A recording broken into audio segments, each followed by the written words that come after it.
ஓம் ஸ்ரீ குருப்பியோ நமஹ. ஸ்ரீ மகாபரிவாஜரணம் மகாபரிவாஜரணம் மகாபரிவாஜரணம். இன்றைக்கி தெய்வத்தின் குரல் பாகம் 5 சங்கர சரித்தம் என்ற தலைப்பில் பிரிவாக சொல்கிறது மேலே வாசிக்கிறேன். இது பக்கம் 982 ஆரம்பிக்கிறது. அவிச்சின்னவாதம் என்ன? அவிச்சின்ன என்றால் ஒன்றுக்கொன்று எல்லை கட்டி பிரித்தது என்ற அர்த்தம். ஆகாசம் வெளியிலே எங்கும் பரவியிருக்கிறது. எல்லாவற்றுக்கும் அது இடம் கொடுப்பதால் அவகாசஸ்து ஆகாசம் என்பார்கள். திறந்த வெளியான அந்த ஆகாசத்தில் அநேக காலிக்குடங்களை வைத்திருந்தால் குடத்துக்குள்ளேயும் அந்த ஆகாசம்தான் இருக்கிறது. ஆனால் வெளியில் தனியாக பெரிய மகாகாசம் என்று ஒன்றும், ஒவ்வொரு குடத்துக்குள்ளும் தனித்தனியாக சின்ன சின்ன கடாகாசங்கள் பலவும் இருக்கிறார் போல தோன்றுகிறது. இப்படித்தான் பிரம்மம் என்ற ஒரே அகண்ட சைதன்யம் மகாகாசமாக இருக்கிறது. அதிலே அவித்யா என்ற குடம் பலவித ஜீவ அந்தக்கரணங்கள் என்ற பல சைஸுகளில் மகாகாசத்தை எல்லை கட்டி ஒன்றுக்கொன்று பிரித்தது போல அவிச்சின்னமாக காட்டுகிறது என்று இந்த வாதம் சொல்கிறது. சூரியன் பிரதிபலித்து ஒவ்வொரு தொழிலும் ஒரு முழு சூரியன் தெரிகிற மாதிரி என்று சொல்வது தப்பு. பிரம்மம் பிரதிபலிப்பது என்ற காரியத்தை பண்ணாது. ஒவ்வொரு தொழிலும் முழு சூரிய பிரதிபிம்பத்தை போல ஒவ்வொரு ஜீவனிலும் பூர்ண சைத்தன்யம் தெரிவதாக சொல்வதும் சரியில்லை. பிரதிபலிப்பு முதலிய எந்த காரியமும் பண்ணாமல் ஆகாசம் அதுபாட்டுக்கு இருக்கிறபடியே இருக்கும்போது பல குடங்களுக்குள்ளேயும் சின்ன சின்னதாக தெரிவது போல அகண்ட சைதன்ய பிரம்மமே ஜீவ அந்த கரணத்தில் கண்டம் மாதிரி தெரிகிறது என்பதுதான் சரி என்று அவிச்சின்னவாதிகள் சொல்வார்கள். ஆகாசம் வெளியிலும் குடத்துக்குள்ளேயும் வியாபித்திருப்பதை சொல்வது போலவே இன்னொரு உபமானம் ஜலம் வியாபித்திருப்பதை வைத்தும் அவர்கள் சொல்லுதுண்டு. கிணற்றில் குடத்தை முழுக வைத்து ஜலத்துக்குள்ளாகவே இழுத்து கொண்டு வருகிறோம். அப்பொழுது கிணற்று ஜலமும் குடத்து ஜலமும் ஒன்றே. ஆனால் குடம் எல்லை கட்டி கிணற்று ஜலத்தை அவிச்சின்னமாக பண்ணுவதால் இது வேறு ஜலம் தனியாக வருகிறது என்று தோன்றுகிறது. பெரிய குடமாயிருந்தால் உள்ளே ஜலம் அதிகமாகவும், சின்ன குடமாயிருந்தால் அதில் பிடிக்கும் ஜலம் குறைவாகவும் தெரிகிறது. அப்படியே ஒரே பரமாத்மா அந்த கரண வித்தியாசத்தை பொறுத்து ஒவ்வொரு ஜீவனிலும் ஒவ்வொரு விதமாக தெரிகிறார். இந்த கட்சிகள் ஒவ்வொன்றுக்கும் ஆதரவாக மற்றதை ஆட்சேபித்து சொல்லும் வாதங்கள் நமக்கு அவசியமில்லை. வாதம் என்னவானாலும் பிரதிபிம்ப கட்சி துளி துளி ஜலத்தை எல்லாம் அழித்துவிட்டால் ஒரே சூரியனே நிற்பது போல மாயையால் உண்டான ஜீவாத்ம பாவத்தை அந்த கரணம்தான் இந்த பாவத்தை உண்டாக்குவது. அதை போக்கிக் கொண்டால் பரமாத்மாவாகிவிடலாம். அப்படி ஆகணும் என்கிறது.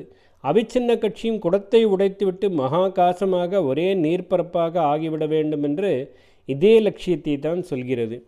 பஞ்சமன் இந்த இரண்டு வாதத்தையும் குறிப்பிட்டிருக்கிறான். முதலில் பிரதிபிம்பவாதம். கிம் கங்காம்புனி பிம்பித்தே அம்பரமணோ சண்டாள வாட்டீபய. அம்பரமணி என்பது ஆகாசத்தில் ஒரு வைரக்கல் மாதிரி பிரகாசிக்கும் சூரியன்.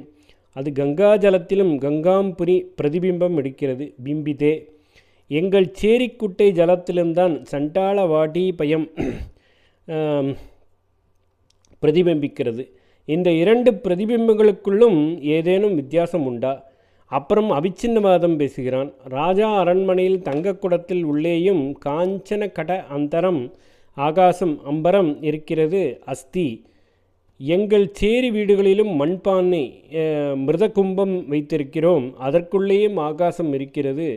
தங்கக்குடத்திலே இருக்கிற ஆகாசத்திற்கும் பானையில் இருக்கிற ஆகாசத்திற்கும் வித்தியாசம் உண்டா? பிராமண தேகமோ பஞ்சமன் தேகமோ எதுவானாலும் அது ஒரு கடம். உள்ளே இருக்கிற ஆத்மாகாசத்தில் என்ன வித்தியாசம்? இரண்டு உடம்புகளும் இரண்டு அளவான ஜலத்துளிகள். ஆனால் உள்ளே தெரியும் பிரதிபிம்பத்தின் மூலமான ஆத்மசூரியன் ஒன்றுதானே. பெரிய ஐயரே, விஜவரரே, ஏன் வெளியிலே தெரிகிற ஜலத்துளியும் குடத்தையும் பார்த்து வித்தியாசங்கள் நினைக்கிறாய்? உள்ளுக்குள்ளே பார்த்தால் என்ன வஸ்து இருக்கிறது? பிரயக் வஸ்து என்ற ஸ்லோகத்தில் இருப்பது உள்ளே உள்ள வஸ்துதான். தன்னில் தானே ஆனந்தித்து கொண்டிருக்கும் ஞான சமுத்திரம் ஒன்றுதானே உள்ளே இருக்கிறது. சகஜ ஆனந்த அவபோத அம்புதிதானே இருக்கிறது. அலையே இல்லாத சமுத்திரம் நிஸ்தரங்கம், ஏன் அலை இல்லை? லோகத்திலே உள்ள சமுத்திரத்தை தவிர அதற்கு மேலே இடம் இருக்கிறது. அதனால் அலை அடிக்க முடிகிறது. இந்த ஆனந்த சமுத்திரத்தை தவிர இடம் இல்லையே. இது இல்லாத இடமே இல்லையே. எப்படி அலை அடிக்க முடியும்? ஒரு பாத்திரத்தில் வழிய ஜலம் விட்டு இருக்க மூடிவிட்டால் எப்படி அலை உண்டாக முடியும்? ஆத்மாவுக்கு உபமானமே இல்லை. சமுத்திரம் என்பது கூட முழுக்க பொருத்தமான உபமானம் இல்லை. அதிலே உப்பும் ஜலமும் தான் இருக்கின்றன. இதிலோ பிரத்யக் வஸ்துவான ஆத்மாவிலோ ஆனந்தமும் ஞானமும் அல்லவா இருக்கின்றன. ஆனந்தம் ஞானம் என்ற இரண்டு இல்லை. ஆனந்தமயமாகிய ஞானம் அல்லது ஞானமாகிய ஆனந்தமே நிறைந்தது இது. அதோடு இது இல்லாத இடமே இல்லை. இல்லாத இடமே இல்லை என்படியாக உப்பு சமுத்திரம் எங்கேயும் நிறைந்திருக்கவில்லை.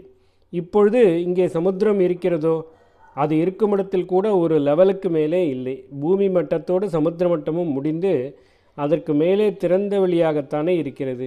இருந்தாலும் இருப்பதற்குள் பெரிசு என்பதால் ஆனந்த ஞான சமுத்திரம் என்றேன். உள்ளே ஏக்கமான அது ஒன்றே இருக்க வெளியிலே பார்த்து பேதமாக பேசுகிறாயே ஐயரே, நீ சொல்லிக் கொடுக்கும் வேதாந்த பாடத்தில் இப்படித்தான் இருக்கிறதா என்று கேட்டான். ஓம் ஸ்ரீ குருப்யோ நமः. ஸ்ரீ மகாபரிவாஜரணம் மகாபரிவாஜரணம் மகாபரிவாஜரணம்.